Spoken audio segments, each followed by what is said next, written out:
ఏం పేరు పెద్ద? దేవేందర్ రావు. దేవేందర్ రావు. ఏం పని చేస్తారు? వ్యవసాయం. వ్యవసాయం చేస్తారు. ఎన్ని ఎకరాలు ఉంది? నాది ఇద్దరు కొడుకులు. ఆ, వాళ్ళకి చెరు 6 ఎకరాలు ఇచ్చిన, నేను 2 ఎకరాలు తీసుకున్నా. ఉమ్. దాన్ని పొలంలో పొలం ఇప్పుడు నాటేసినావా మరి? వాటికి కౌలుకి ఇచ్చిన. కౌలుకి ఇచ్చినావా? ఇంటి దగ్గరనే ఉంటున్నావు ఇక? ఇంటి దగ్గరనే ఉంటాను. రెస్ట్ తీసుకుంటున్నా. భార్య చనిపోయింది, లేదు.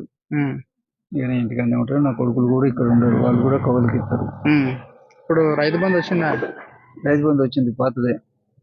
రేవంత్ రెడ్డి వచ్చిన తర్వాత, కొత్త ప్రభుత్వం ఏర్పడిన తర్వాత ప్రభుత్వం ఏర్పడిన తర్వాతనే రైతు బంధు ఒకసారి వచ్చింది. కానీ పాతదే, కొత్తది కాదు. కొంత పెంచిస్తామన్నారు కదా, పెంచిచ్చుడు కాదు, పాత బాబద్దే వచ్చింది. ఉన్నదనే చేసిండు. ఇప్పుడు బస్సులకు, మహిళలకు బస్సు. ఇప్పుడు నేనేమంటున్నా పెద్ద, ఇప్పుడు బీఆర్ఎస్ పాలన ఉన్నప్పుడు కేసీఆర్ ఏ విధంగా చేసిండో రేవంత్ రెడ్డి వచ్చిన తర్వాత అదే విధంగా చేస్తుండ, కొత్తగా మళ్ళీ ఏమన్నా ప్రజలను మభ్యపెట్టి మళ్ళీ ఎంపీ స్థానాల్లో వెళ్ళి 16 సీట్లు ఇప్పుడు ఏమంటుండంటే రేవంత్ రెడ్డి, తెలంగాణ రాష్ట్రం నుండి 16 ఎంపీ సీట్లు మనకు గాని కాంగ్రెస్ పార్టీకి ఇస్తే దేశంలో పైన కేంద్రంలో మళ్ళీ కాంగ్రెస్ పార్టీ వస్తే గానీ నేను ఏవైతే 6 హామీలు చెప్పినో ఆ 6 హామీలు నెరవేరుస్తా అని చెప్తుండు. సో ఈ ఎంపీ గెలిస్తే మొన్ననే మళ్ళీ ఒక మాట మార్చిండు. ఇదే విధంగా, ఇదే ఇప్పుడు నేను మాట్లాడిన మాటనే ఈ విధంగా మార్చిండు. దీనిపైన ప్రజలు ఏ విధంగా అనుకుంటున్నారు? మీ ఉద్దేశం ఏంది? 16 ఎంపీలు గెలుస్తారా? గెలవలేరు. అంటే తప్పించుకుంటానికి మాట. ఉదాహరణకు సీట్లు 16 ఉన్నాయి. 16 సీట్లు గెలవగలుగుతుందా కాంగ్రెస్ పార్టీ? ఏ పార్టీ అయినా గెలవలేరు. కొన్ని వాళ్ళు వీళ్ళు కొన్ని పెంచుతారు. అయితే నాకు అన్ని సీట్లు రాలేదు కదా అని ఈ గ్యారంటీలు క్యాన్సిల్ చేద్దామని ఉపాయం. అంతే కదా, అంతే ఉంది కదా. ఇక ఇయ్యలేక ఏదో తొంపు. రాజకీయ నాయకులే, ఒక రేవంత్ రెడ్డే కాదు, అన్ని పార్టీలలో రాజకీయ నాయకులు అసంటోళ్ళే. కానీ పెద్ద దొంగ చిన్న దొంగ అంతే తేడా. టికెట్ ఇవ్వకపోతే అందులోకి పోతాడు ఆ పార్టీలకు. అవును, ఆ పార్టీ ఇవ్వకపోతే మళ్ళీ ఇంటికే వస్తాడు. అందుకోసమే ఒకళ్ళు అన్నారు, మానవులలో మూర్ఖుడు ఎవడంటే రాజకీయ నాయకుడే. మనుషులలో మూర్ఖుడు ఎవరే అంటే రాజకీయ నాయకుడే. మనమన్నా అయ్యో నేను ఇవాళ ఈ పార్టీ నుండి రేపు ఆ పార్టీకి పోతే ఎట్లా అని కొంచెం మనం వెనక ముందు ఆడతాం, సిగ్గుపడతాం. వాళ్ళకు సిగ్గు ఎగ్గు ఉండదు. ఏమైనా పదవి కావాలి, సంపాదన కావాలి. కానీ ఒకటండి, రాష్ట్రంలో ఫైనాన్స్ డబ్బు లేదు. కేసీఆర్ ఉన్నప్పుడే అప్పు సప్పులు చేసి ఏదో చేసిండు. ఇప్పుడు ఈయన వచ్చిండు, బిచ్చగానింటికి ఇల్లుటం పోయినట్టయింది. బిచ్చగానింటికి అంటే వాడు ఏం లేదు మనకి, వాడు ఇల్లుటానికి వచ్చిండు. ఇల్లుటం అంటే చదువుకుంటానికి తీసుకొచ్చుకున్నాడు. కానీ ఏం లాభం? ఇది ఇస్తా, అది ఇస్తా, అది ఇస్తా, అది ఇస్తా, ఏది ఇయ్యాడు. ఇస్తే ఏనంగా ఇస్తాడు? ఇప్పుడు మహిళలకు నెలకు 2500 ఇస్తానంటాడు. ఎంతమందికి ఇవ్వగలుగుతాడు? లక్షల మంది ఉన్నారు. చాలా మంది ఆటో వాళ్ళు, ఆటో డ్రైవర్ మొన్న ఒక 15-20 మంది వరకు చనిపోయారు ఉపాధి లేక. రోజుకు మేము 1500, 1000 నుండి 1500 సంపాదించుకునేటోళ్ళం. ఇంట్లో పోతే పిల్లలు కూడా ఏం తీసుకుపోని అంటే పరిస్థితి అంతే. కానీ ఇప్పుడు ఈ ప్రభుత్వం వచ్చిన తర్వాత ఆటో వాళ్ళకు మన్ను కొట్టినట్టు అయిపోయింది, నోట్లో మన్ను కొట్టినట్టు అయిపోయింది అనుకుంటా మాట్లాడుతున్నారు. దీనిపైన ఏ విధంగా చూస్తారు మీరు? అది ఇప్పుడు వీళ్ళని కడుపులో మన్ను కొట్టినట్టు. వీళ్ళను ఆటోలకు ఏం లాభం? ఏం లేదు. ఇప్పుడు ఇక్కడ నుంచి మస్తు మంది పోయేది. ఇప్పుడు ఆడోళ్ళు ఏ చిన్న పని ఉన్నా గానీ మగోనికి ఇంటికాడ బండ పెడతాను, నువ్వు ఇంట్లో ఉండు, నేను పోయి పట్టుకొస్తా, వర్ధంపేట పోయి ఏది సామాను గిమాను ఉంటది కదా, కిరాణం ఏదైనా తెచ్చుకుంటానికి. ఆడిది పోతాంది, వస్తుంది. ఎందుకంటే బస్ కిరాయి లేదు కదా. ఇక బస్సులో మొత్తం ఆడోళ్ళ సీట్లే, మగోనికి సీటే ఉండదు. ఇక వాళ్ళు లొల్లి పెట్టుకుంటా అంటారు, అనుకోడు ముచ్చట పెట్టుకుంటా అంటారు. ఎంత గజి గజి అవుతుంది. ఏమైనా నాసుంటాడు, ఏందా లొల్లి పెడతాను అని అంటే వాళ్ళు మళ్ళీ ఫైర్ అవుతారు వాళ్ళే. అట్లా అవుతుంది. ఇప్పుడు ఆటోలను చాలా అన్యాయం చేసినట్టు అవుతుంది. వాళ్ళు కూడా స్ట్రైక్ చేస్తాను, కానీ ఏం చేస్తారు వాళ్ళకి కూడా ఇస్తామంటాడు. ఎంతవరకు ఇవ్వగలుగుతారు? ఎన్ని వేల ట్రాక్టర్లు ఉన్నాయి, అది ఆటోలు ఉన్నాయి. ఏమో లాభం లేదండి. అన్నీ ఏదో ఆపదకి అన్నీ అంటాడు, కానీ ఉమ్. ఏది కాదు అది.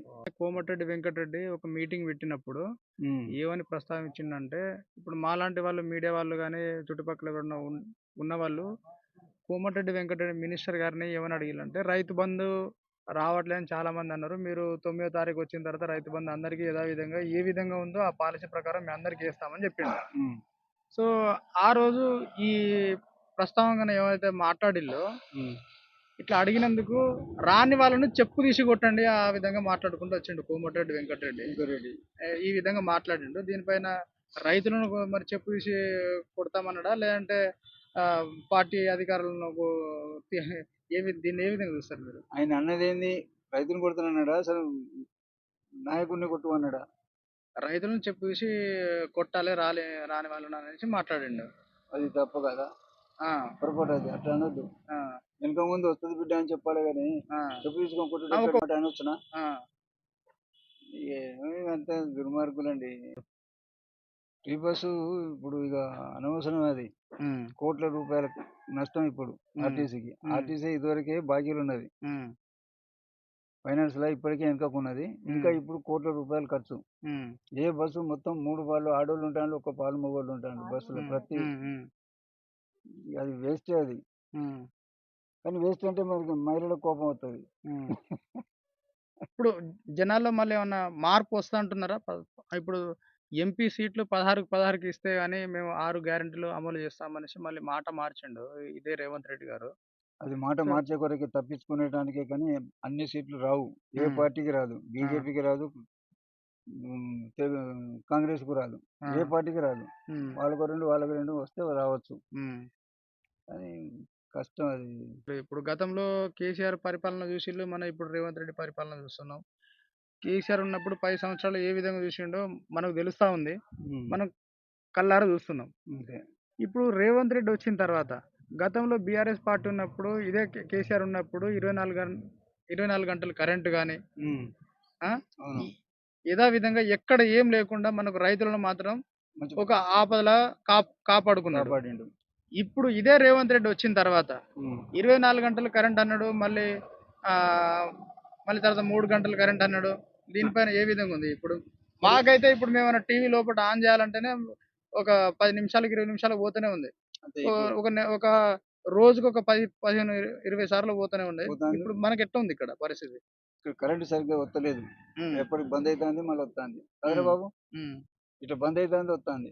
ఉమ్, ఇక ఇప్పుడు కేసీఆర్ మంచిగానే చేసిండు, ఉమ్, కానీ కొన్ని పొరపాట్లు చేసిండు. ఉమ్, ఏది రైతు అర్జున బంద్ అని ఉమ్, 10 లక్షలు, ఒక ఇంటికి 10 లక్షలు. ఇప్పుడు మా ఊళ్ళో 100 ఇండ్లు ఉన్నాయి, ఉమ్, 100 మందికి ఉదాహరణకు. ఉమ్, ఇప్పుడు రైతు బంద్ ఉన్నది, 100 ఎకరాల వాళ్ళకి కూడా ఇవ్వబట్టే, ఉమ్, లక్షలు వానిపోబట్టే. ఉమ్, పేదవానికి అంతే. ఇప్పుడు నాకు సపోజ్ ఇప్పుడు నాకు 2 ఎకరాలు ఉన్నది, ఉమ్, నాకు 10,000 ఇంకోనికి లక్షల. ఉమ్, ఏమన్నట్టు అది ప్రజాధనం ఖరాబ్ చేసినట్టు అవుతుంది.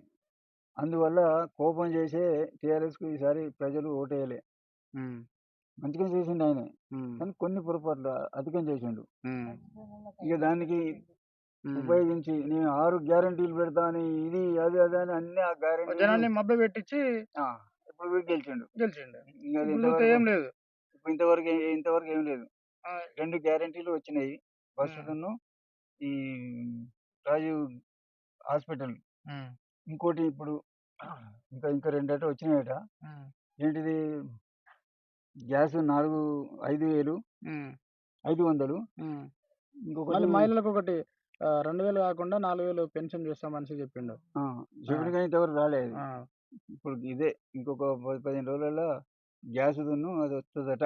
అది ఉమ్, వచ్చినప్పుడు లెక్క అది ఉమ్. దండిగానండి.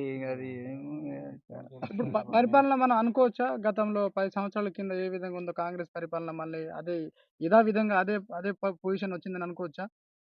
ఇక ఇది అప్పుడు పాత ప్రభుత్వం వచ్చినట్టు. ఆ, పాత ప్రభుత్వం కాంగ్రెసే ఉండే కదా 10 సంవత్సరాల అప్పుడు కింద. అప్పుడు మొదలు కాంగ్రెస్ ఉండే. ఆ. ఇక సో ఆ ఇప్పుడు చీకటి రోజులు వచ్చినాయని అనుకోవచ్చా ఇప్పుడు మళ్ళీ కాంగ్రెస్ ప్రభుత్వం వచ్చిన తర్వాత? ఇప్పుడు 100 రోజులు అన్ని కొన్ని హామీలు చేస్తా అని చెప్పిండు కదా అదే రేవంత్ రెడ్డి. మళ్ళీ ఇక్కడ మళ్ళీ ఏమైనా అడిగితే మళ్ళీ ఎంపీ స్థానాలు గెలిచిన తర్వాతనే 6 హామీలు చేస్తాం అనుకుంటా మాట్లాడుతుండు. మళ్ళీ ఇప్పుడు తప్పించుకుని మళ్ళీ చీకటి కోణాలు వచ్చినాయి అనుకోవచ్చా అని? మళ్ళీ తప్పించుకునే చీకటి కోణాలు వచ్చాయి, తప్పించుకుంటే